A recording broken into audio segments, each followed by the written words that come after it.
To patent or not to patent?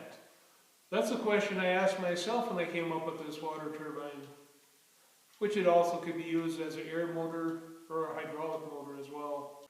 It was in 1992 when I came up with this idea, and it was an idea that actually worked pretty good. It used a simple principle and it was easy to build. I built this one in just a matter of a few hours, and it just uses common parts. I'm using a washing machine hose to supply some water pressure to it.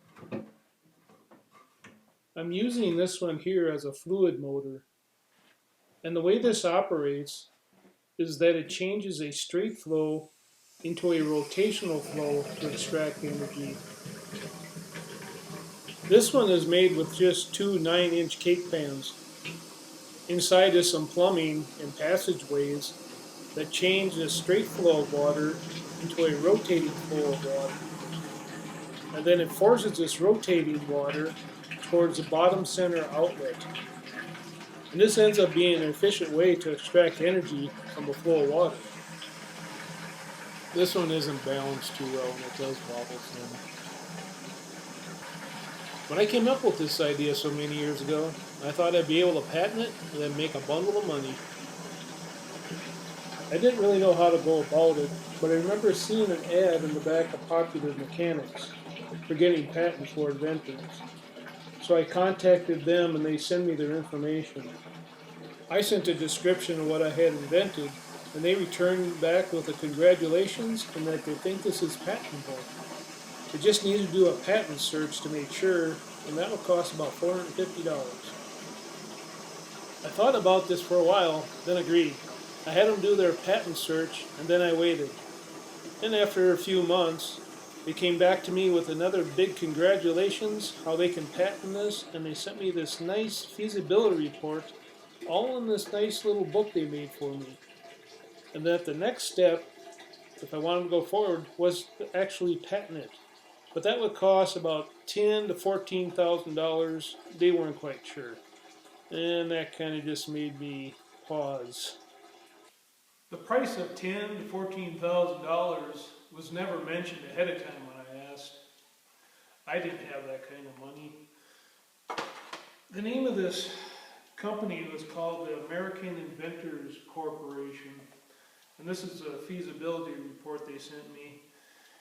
And as I look through this, the pages just look like they're just generic standard pages. And then once in a while, they just type the title of the invention on a certain spot. And as I look through this book, most of it is about marketing. How they want you to hire them to market your invention after you patent it through them. And I just started to get more and more doubts about this. So what I did is I did some searching and I found an actual patent attorney and talked to him about it. He looked at what I had. He said, yeah, he could patent it for me. It might be $6,000 or $7,000. But he says what a patent is good for is for fighting things out in court if someone is trying to copy what you did. And just because if you do have a patent, that doesn't mean a manufacturer is going to want to pick it up and pay you royalties to make your product. You know, they can take the same principle that yours works on and make some alterations and stuff and then get their own patent. Everything about patents costs a lot of money. It takes a lot of capital, that's what you're going to get into. And you may not see it back. I decided that really wasn't something for me. So what I did decide to do was to make drawings and plans and notebooks to write about my inventions and try to sell it that way. I could copyright it and protect myself a little bit, and then I could share it with the world. So that's really what Double M Innovations is all about. So I hope you can check out my website sometime, because there are more ideas on there than what I've shown in the video so far. The turbine that I showed at the beginning of this video, along with the nitinol motors and other contraptions I made videos of, none of them are patented. That means they're free to be replicated, and you can improve upon them and come up with your own designs.